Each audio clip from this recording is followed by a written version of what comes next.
Bonsoir à tous et bienvenue à ce journal de ce mardi 13 mai 2025. Mesdames et messieurs, merci de nous avoir choisis pour vous informer. Ouvrons ce journal par cette brève. Le vice-premier ministre, ministre de la Défense nationale, Maître Guy Kabongo Mouadianvita, est en visite officielle à Madrid, en Espagne. Cette visite est effectuée suite à l'invitation de son homologue espagnol à l'occasion du Salon international de la Défense et de la Sécurité de 2025. Aussi, cette visite renforce des relations bilatérales entre la République démocratique du Congo et l'Espagne sur le plan sécuritaire. Nous y reviendrons avec force et détails demain sûrement avec Mondi Kouyala. Après examen et débat général en plénière, l'Assemblée nationale a déclaré recevable la proposition de loi relative au baux à loyer non professionnel présentée par le député national Vénance Eyanga Mboyo, élu de Moamba, au cours de la plénière du lundi 12 mai 2025. Témoin de l'événement, Rafat Kachunga.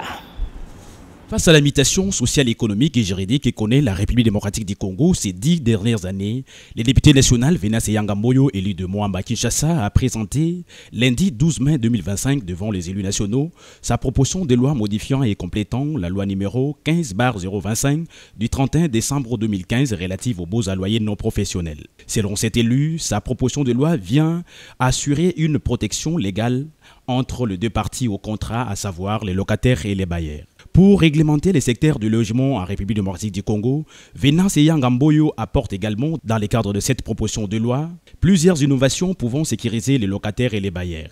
Notamment la fixation et paiement du loyer en francs congolais, l'obligation de signer les contrats de bail devant les services d'habitat, l'instauration d'un permis de bail pour ne citer que cela.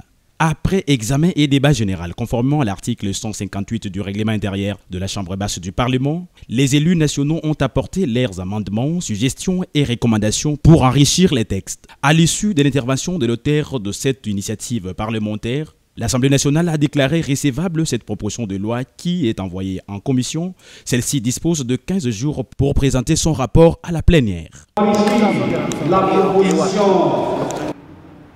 Et puis, à l'issue de la plénière, l'auteur de cette proposition de loi, le député national Vénance Eyanga, a réagi sur le bien fondé de sa démarche, tout en indiquant les motivations qui lui ont poussé à réfléchir sur une telle proposition de loi en RDC. Encore une fois, Rafat Kachunga. À votre question sur les motivations, vous savez, aujourd'hui, la loi que nous venons de modifier a été adopté et voté ici en 2015. Mais 9 ans après, le problème continue à se poser. Par exemple, si tu es locataire aujourd'hui, la loi dans son état actuel il est prévu, après avoir réalisé l'état de lieu avec le bailleur, la garantie locative devait être restituée. Malheureusement, nous sommes tous Congolais et Quinois, nous connaissons deux fois comment nous courons derrière le remboursement de cette garantie locative. La relation entre bailleurs et locataires, c'est une relation aujourd'hui qui est mise à mal et il était important que nous puissions modifier certaines dispositions de cette loi et même ajouter comme nous venons de le faire. Ce que vous pouvez retenir en termes d'innovation, dans ma proposition de loi, nous avons proposé que désormais nous puissions disposer d'un permis de bail. C'est-à-dire il ne suffit pas de construire ta maison, mais dès que vous construisez votre maison et que vous décidez de mettre ça en location, vous devez obtenir un permis auprès de l'État qui permet à l'État de te contrôler, de t'identifier, mais également qui permet à l'État de faire tout ce qui est suivi en termes de paiement d'impôts. La ville de Kinshasa aujourd'hui, c'est une ville dont la population est estimée entre 17 à 20 millions d'habitants. Mais les foyers, on est entre 4 500 000 et 4 900 000. Alors que sur les 4 900 de ménages, on estime le taux de location autour de 45 à 50%. Donc près de la moitié des ménages quinois sont des locataires. Imaginez que nous arrivons à identifier le bailleur, ce que nous pouvons mobiliser en termes de recettes en ce qui concerne l'impôt sur le revenu locatif. Nous avons intégré aussi une innovation, entre autres, la fixation et le paiement des loyers exclusivement en francs congolais. Ça, c'est pour nous permettre de préserver le pouvoir d'achat des Congolais.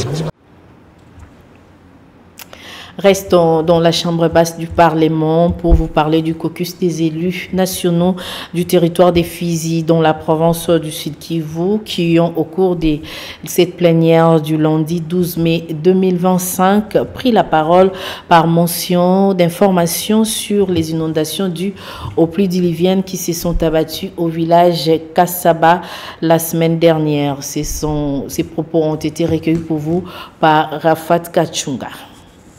Président, notre pays, la République démocratique du Congo, est encore une fois endeuillé. La représentation nationale en général, et en particulier les caucus de députés nationaux élus du territoire des Fizi, y compris l'ensemble de ses habitants, pleurent leurs frères et sœurs, compatriotes décédés dans des situations inattendues.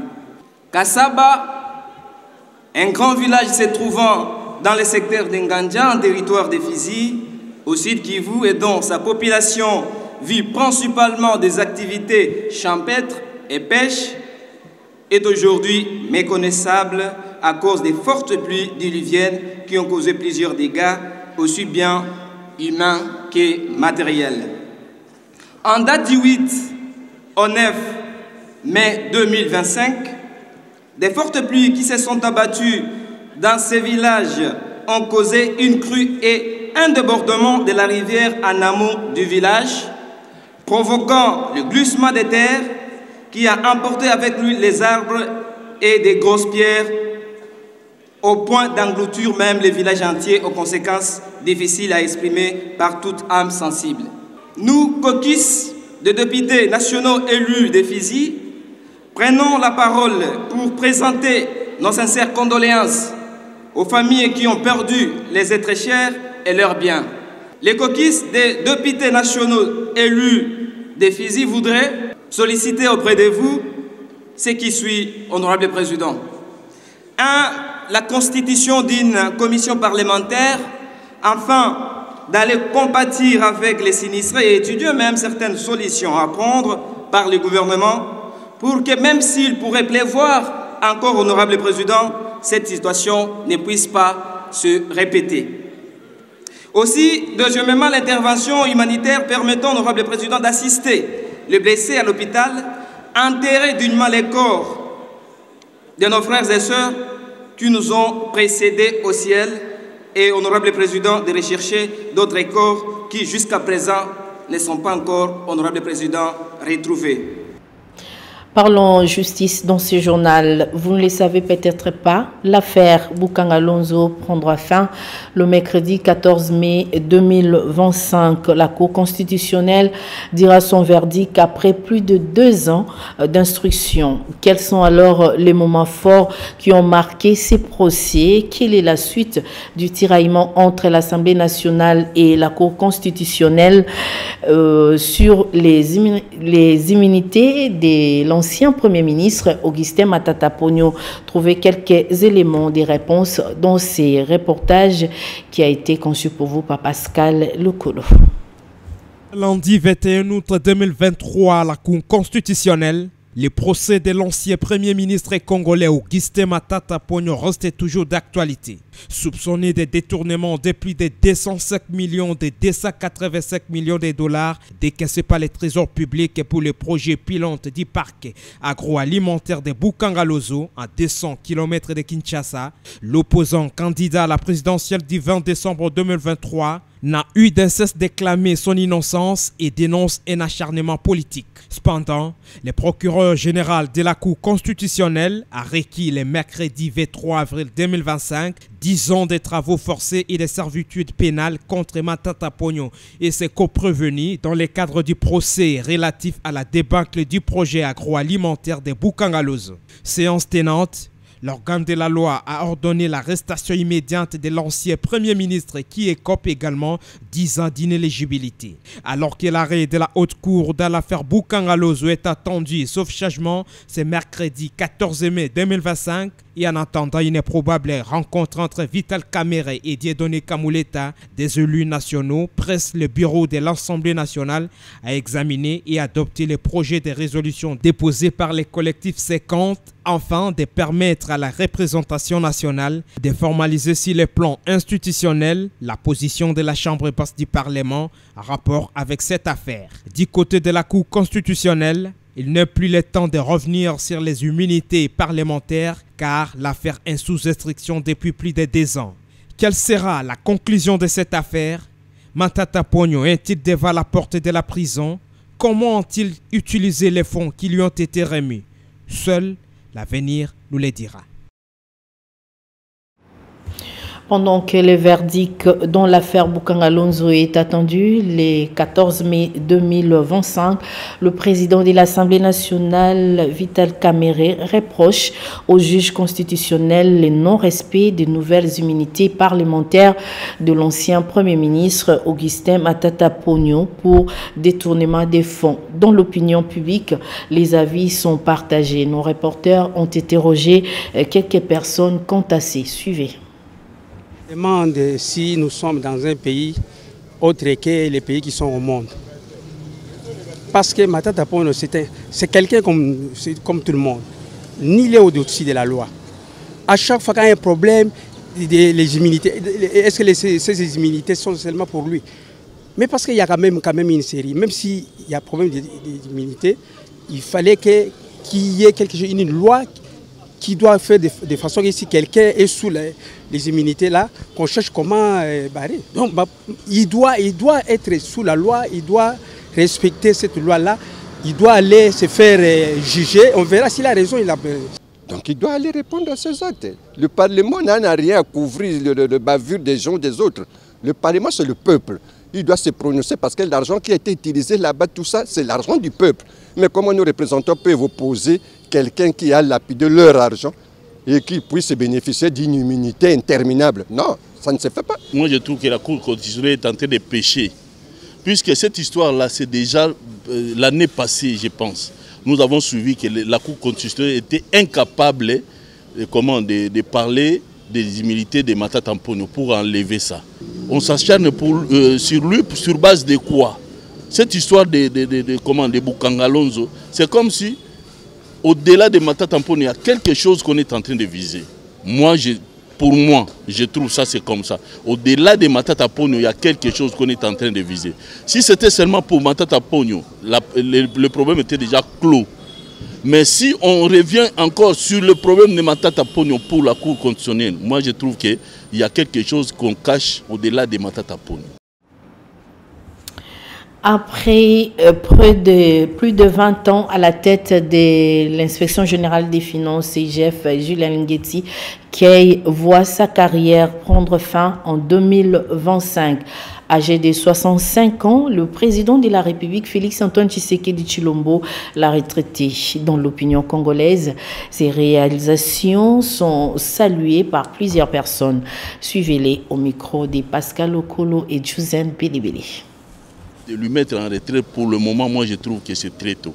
Puisque Gilles Linguetti, sa personne, pas l'institution IGF, mais la personne de Gilles Linguetti est importante maintenant.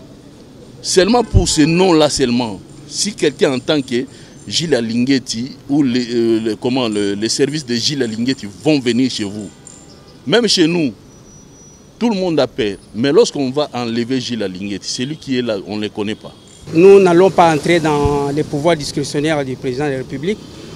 Bon, parce que l'âge ici de la retraite, c'est 65 ans. Bon, nous ne savons pas, par exemple, lui, il a quel âge. C'est ça encore l'autre problème. Parce qu'on peut juger maintenant, mais on ne connaît pas son âge. Bon, s'il est né ici, c'est aussi, on dit, c'est toujours la loi. Dans la loi, après 65 ans, il faut aller en retraite. Si c'est ça, c'est pas un problème. Mais si ce n'est pas ça, c'est le pouvoir discrétionnaire du président de la République. Ce n'est pas le problème de tout le monde. On verra comment ça va évoluer. Nous ne sommes pas parmi les décideurs. Si c'est une sanction, la décision ou bien l'information devait nous parvenir qu'il a été sanctionné. Mais il est écrit qu'il a été mis à la retraite. Ça veut dire que son travail, ce qu'il a rendu à la nation, il est arrivé au terme. Vu son âge dans l'administration, il a un âge donné pour que la personne aille se reposer. Alors il a bien travaillé, s'il a bien travaillé, parce qu'on ne lui reproche pas de quelque chose, parce que nous n'avons pas appris qu'il est révoqué ou quoi. Mais s'il a atteint l'âge de la retraite, il n'a qu'à y aller et on puisse mettre quelqu'un d'autre qui peut continuer avec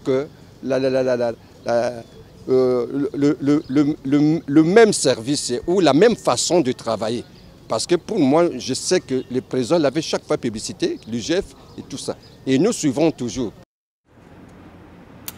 En société, comment le jeune quinois se cherche-t-il pour survivre aujourd'hui?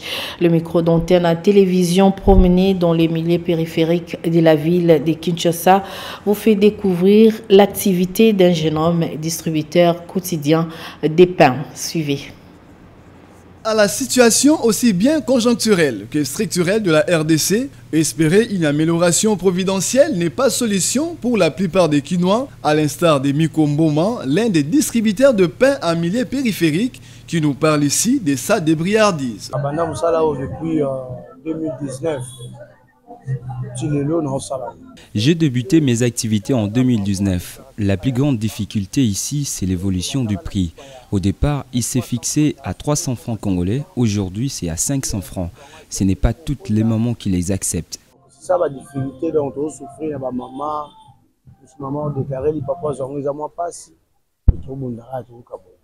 La marge bénéficiaire dégagée dans ce genre d'activité est moindre. La bénéfice à 300 francs. Mon profit est de 300 francs seulement.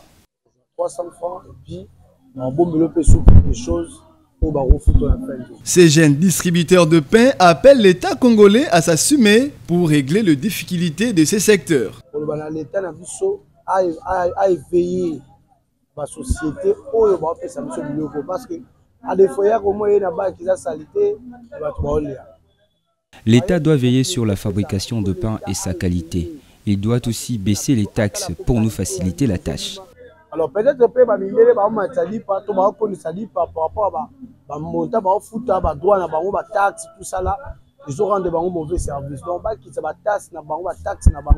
et à ses concitoyens, il conscientise en ce sens. Conseil, il faut que parce que là on a bien parce que nous avons des domaines.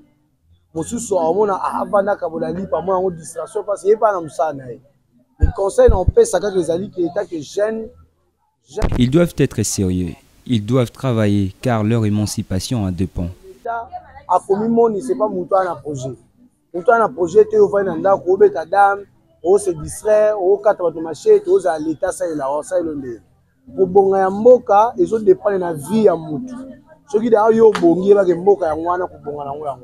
Il n'y a pas de sot métier, il n'y a que de sortes gens, dit-on. La vie de ces jeunes hommes doit interpeller les autres jeunes quinois à travailler car l'émancipation tant de leur pays que d'eux-mêmes en dépend. Faisons un tour au Lolaba avant de boucler complètement ce journal. En collaboration avec la sous-province éducationnelle de Lubudi 2, le service des droits humains, ils ont organisé un atelier de sensibilisation au Lolaba sur la consommation abusive des substances alcooliques dans les milieux scolaires à l'intention des élèves. Notre correspondant sur place, Christy Ilunga, était présent et nous présente ceci. Au patronat du bourgmestre Aïe Fungroumé, Madame Aline Makantulombo, les services des droits humains en collaboration avec la sous-division provinciale de l'enseignement primaire, secondaire et initiation à la nouvelle citoyenneté de Lubudide ont initié un atelier de sensibilisation sur la consommation abusive des substances alcooliques dans le milieu scolaire ce lundi 12 mai 2025 à Fungroumé. C'est le chef d'antenne des droits humains, Monsieur Rouzom Kakez Dodin, qui a lancé cette activité en présence de plusieurs invités militaire. Ces élèves issus des différents établissements scolaires de la commune rurale de Fungurume et leurs enseignants ciblés par les comités organisateurs ont pris part à cet atelier avec gaieté. 3 points à l'ordre du jour: les causes et facteurs des risques de la consommation d'alcool en milieu scolaire, conséquences de la consommation abusive d'alcool chez les élèves et prévention, encadrement et rôle des parties prenantes. Selon l'organisateur, cet atelier avait pour objectif, primo, lutter contre la consommation d'alcool et de drogues dans le milieu scolaire, secondo, connaître et comprendre les causes profondes qui influencent les élèves à consommer l'alcool et se droguer, tertio, identifier les facteurs des risques de la consommation d'alcool et de drogues. Nous vous avions expliqué la mission c'est de diminuer, de chasser cette délinquance alcoolique dans le milieu scolaire où nous voyons des enfants, aujourd'hui surtout chez nous ici à Fungurume, qui prennent de l'alcool abusivement. Pour les participants, cet atelier leur a permis de pouvoir situer sur les conséquences qu'il y a à consommer la boisson alcoolique dans le milieu scolaire et d'éviter les risques liés à la consommation des substances abusives. Ce qui m'a beaucoup plu, c'est surtout les conséquences. J'ai connu des conséquences que je ne connaissais pas. Ici, de souligner que cet atelier a été également marqué par une série de questions-réponses des participants qui en sont sortis satisfaits. Ces élèves ont également remercié les autorités communales ainsi que les comités organisateurs. C'est par ici que prend fin ce journal au nom de Pascal Lokolo, chef d'édition. Léonard Mouemeri a réalisé ce journal. Je vous dis merci de l'avoir suivi.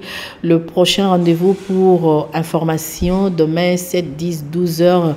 Rafat Kachunga sera là et à 16 heures Ave Maria Lumfuankenda sera là pour le compte du journal à Lingala. Quant à moi, je vais vous retrouver à 19 heures pour la grande édition du journal télévisé. Mais tout de suite, ne quittez pas car c'est le rendez-vous du journal de l'économie. D'ici là, portez-vous bien et bonne suite de programmes sur la chaîne de référence Antena. Au revoir.